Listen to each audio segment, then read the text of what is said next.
Everton is undergoing a major restructuring. After losing key players and bringing in key reinforcements, the dilemma now shifts to a new level. Who should stay and who should say goodbye next summer? 7 players could leave the club for free, and it's up to David Moyes to make decisions that could completely change the team's future. And look, some of these choices will touch the hearts of the fans. Moyes has already made it clear that he dreams of taking Everton back to the European stage. He knows what it's like to live this experience, having even won a continental title with West Ham, and now believes this could be the path at Goodison Stadium as well. The Friedkin Group has provided support, funding 9 signings and making the squad much more competitive. But even though the team is stronger, some issues remain unresolved. And that's where the big question arises. Renew the contracts of players who are already iconic for the club, or make room for new faces who have arrived to compete for a place.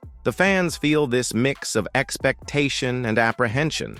After all, as exciting as the new signings are, there's an emotional connection to names that have already worn the blue jersey for years. These are players with stories, memorable moments, and even scars that represent Everton's struggle. Furthermore, planning for Europe can't be done solely on emotion. The club needs to evaluate who can truly perform at a high level in the coming years and who, even with identification, may have already reached their limit. This is the hard part of football, but necessary for development. And of course, there's external pressure. The fans demand, the press questions, and rivals watch every step. Moyes' decisions won't just be internal. They will also define how Everton will be viewed in the market and on the European stage. One example is Vitaly Mykolenko. Since his arrival, he's experienced ups and downs on Merseyside, and now the manager must decide whether to bet on him or make room for recently signed Adam Asnou. The same goes for James Garner, whose contract only runs until next summer. But in this case, there's a lot of confidence. Moyes really likes the youngster, who even playing improvised managed to show personality. And will the same happen with James Tarkowski? The defender has the coach's trust, but his age is taking its toll. He turns 33 in November, and the trend is for a short extension, perhaps just a year. This raises another question. Is it worth holding on to the top spot or planning a replacement now? This situation clearly illustrates Everton's dilemma. On one hand, experienced players who provide stability to the squad and know the pressure of the Premier League. On the other, the need to renew and invest in talents who can carry the club for longer. Moyes needs to balance the past and the future in a decision that is anything but simple.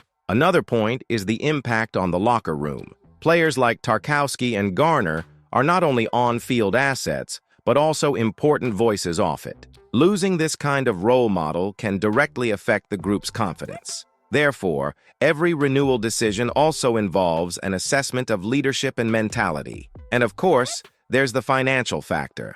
Holding on to veterans can mean higher salaries and less room to invest in new signings. Freeing up contracts opens up room for signings, but requires courage to deal with the adaptation of new players. Everton is in a period of rebuilding, and any detail could influence the ultimate goal, returning to the European stage. Michael Keane appears to be in his final season at the club. His time there has been positive, including call-ups to the England national team, but also ups and downs. Still, this season, he's performed well as a replacement for Jared Branthwaite when needed. Idrissa Gana Gueye, on the other hand, only received a short contract, more to facilitate the team's transition to the new stadium. Despite being a veteran, he continues to demonstrate why he's one of the best ball winners in Europe. But will that be enough to warrant another contract extension? And of course, there's Seamus Coleman. The captain is no longer just a player. He's practically become a behind-the-scenes leader. Moyes is even using him as a pre-match motivator, and it's almost certain he'll have a place on the coaching staff when he decides to retire. These names show how Everton is at a crossroads. Players who made their mark and still deliver on the field need to be evaluated carefully. It's not just about gratitude, it's about planning a squad capable of competing at a high level in the years to come.